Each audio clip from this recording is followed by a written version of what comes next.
Olá pessoal, bem-vindos a mais uma aula.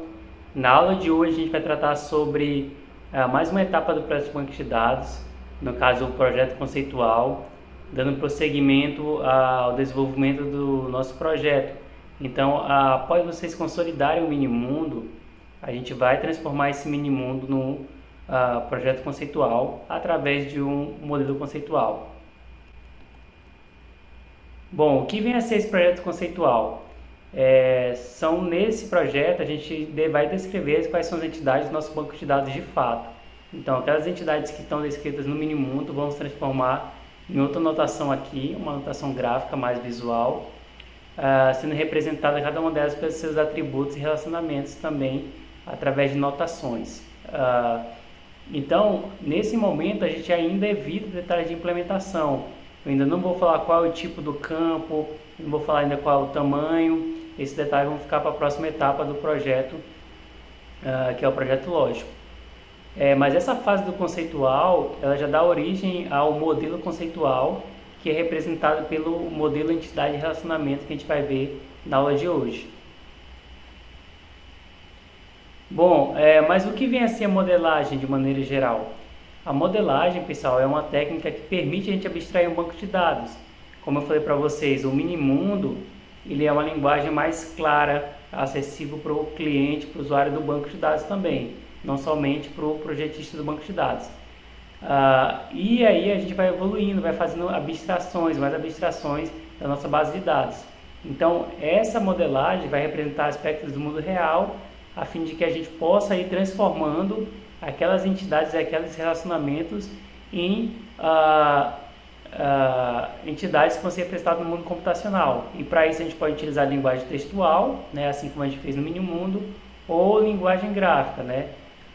Só que, claro, linguagem gráfica ela é mais expressiva, ela permite com que a gente possa representar de maneira mais clara esses elementos, né? Uma coisa que os alunos confundem muito quando eles estão trabalhando com um projeto de banco de dados pela primeira vez é essa questão da abstração. A gente tem que ir com calma, como eu estava explicando para vocês, né? Eu não posso colocar a carroça na frente dos bois. Então, eu vou fazer uma descrição formal da estrutura do banco de dados. Estrutura, tá, pessoal?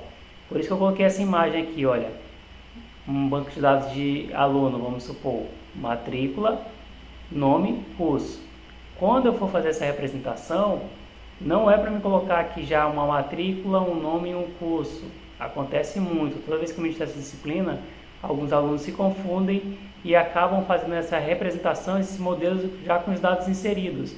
A gente não está falando do dado ainda, tá?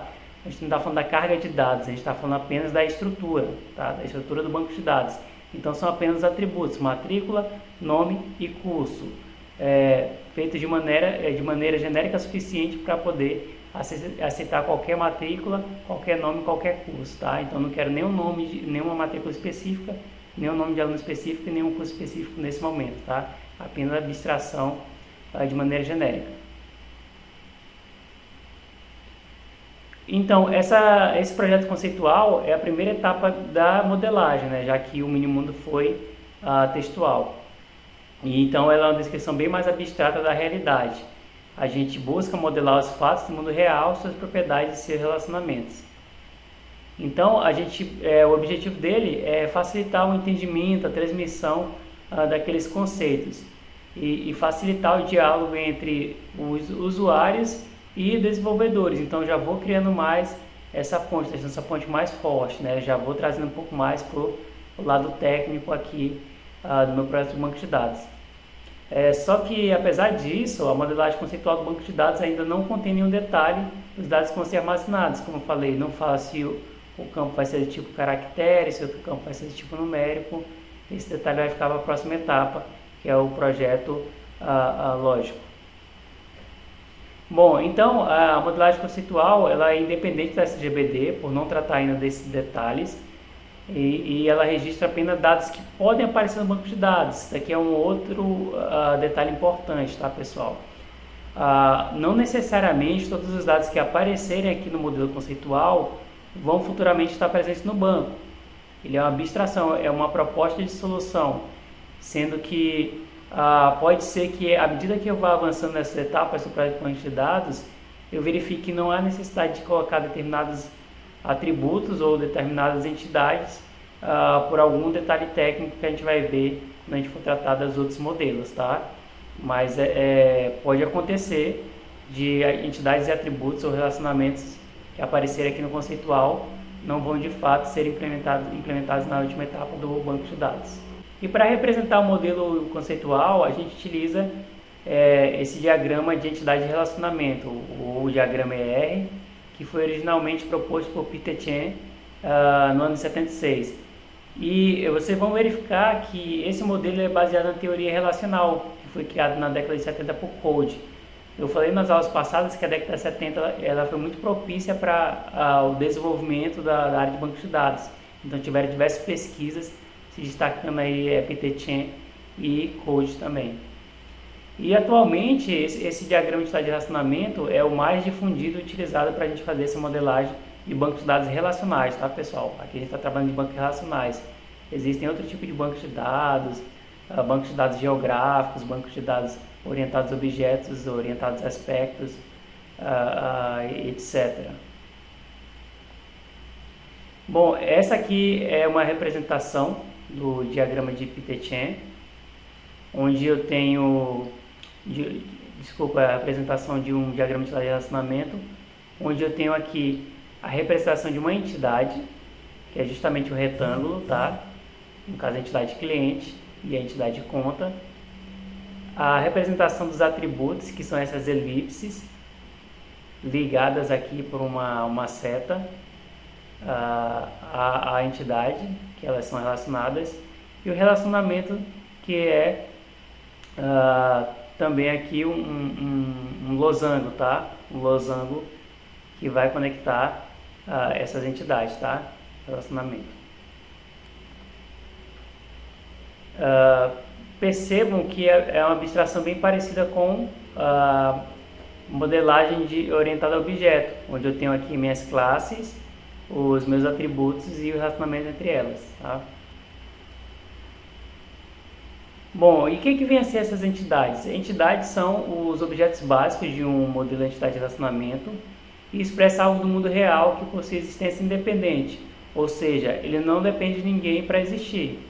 Um aluno, ele por si só, ele é independente, assim como um professor, uma disciplina, são entidades que não precisam de ninguém para existir. Ela tem seus atributos, né, e é capaz de ser representada sem precisar da existência de uma outra entidade previamente, tá? Pode ser um objeto com existência física concreta, como por exemplo um aluno. Um aluno é concreto, ele existe, um professor é concreto, ou pode ser também um objeto com existência conceitual, uma entidade abstrata, como por exemplo a gente viu no exemplo da livraria, o empréstimo. O empréstimo é uma entidade abstrata, ela não existe no mundo real, mas ela é independente, eu consigo representar ela através de seus atributos. Bom, como eu falei anteriormente, entidades são representadas por um retângulo com um nome representativo no singular. Então, eu sempre busco aqui colocar substantivos, tá, pessoal? Empregado, pedido, cliente, encomenda, utilize nomes simples no singular. Esse é outro detalhe, tá, pessoal? Então, eu estou representando aqui todo e qualquer empregado, eu não estou representando empregados. Acontece muito dos alunos se confundirem e colocarem nome de entidades no plural. Só que não, eu estou representando de maneira genérica um empregado. Eu vou ter plural quando? Quando eu tiver vários registros, né? O plural ele existe quando a minha tabela lá na frente estiver povoada, né? Mas a nível de estrutura, eu estou trabalhando no singular, um empregado. Ou seja, ali eu vou conseguir representar todo e qualquer empregado. Já os atributos são propriedades descritivas de uma entidade ou relacionamento. O relacionamento também pode ter atributo. Vamos supor o técnico com o equipamento. Ele faz um empréstimo de um equipamento ou a instalação de equipamento. Então, há esse relacionamento de técnico, relacionamento instala o equipamento. E um atributo desse relacionamento empréstimo poderia ser o horário. que foi feito esse empréstimo, a data do empréstimo ou o horário que foi feita a instalação do equipamento, tá? Então, uma entidade é sempre representada pelo conjunto de atributos.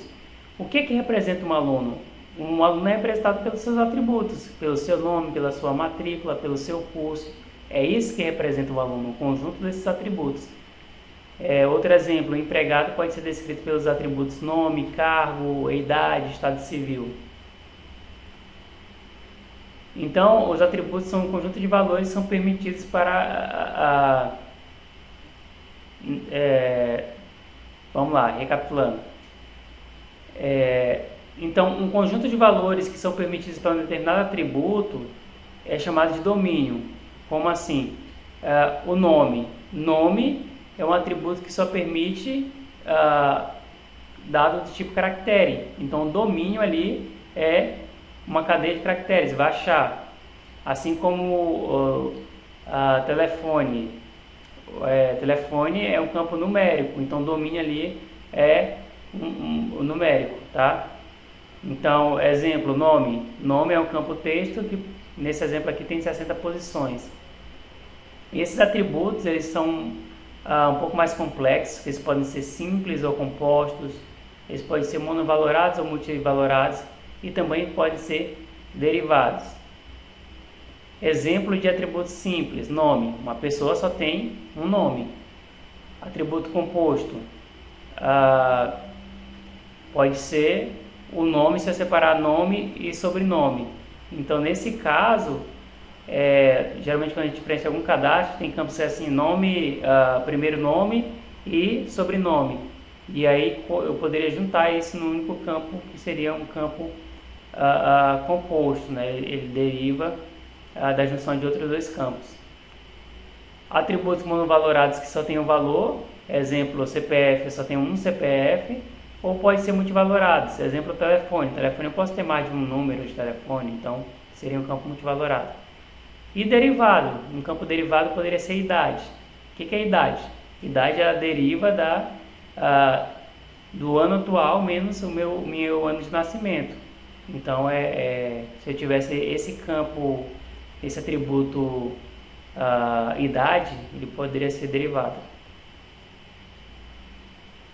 Bom, então vamos verificar aqui a representação desses atributos. Como eu falei para vocês, é uma elipse conectada com a entidade. O identificador, ele é um simples, ele pode ser simples ou pode ser composto, né? Mas ele é um atributo que identifica unicamente uma entidade. Exemplo, geralmente a gente utiliza a própria abreviação de identificador, um ID, né? Um identificador. Ou alguma chave, algum atributo que seja candidato. Exemplo, CPF. O CPF ele é único para cada pessoa. Então, o CPF ele poderia ser um identificador da entidade pessoa, entidade professor, porque ele não vai se repetir. Então, é justamente essa característica do identificador. Ele tem que ser um valor único para cada entidade. Então, na notação anterior, ela é representada de maneira sublinhada. Aqui eu não tenho, né? Mas vai ter algum exemplo com algum desses nomes aqui. Olha, vamos supor que o identificador fosse o RG.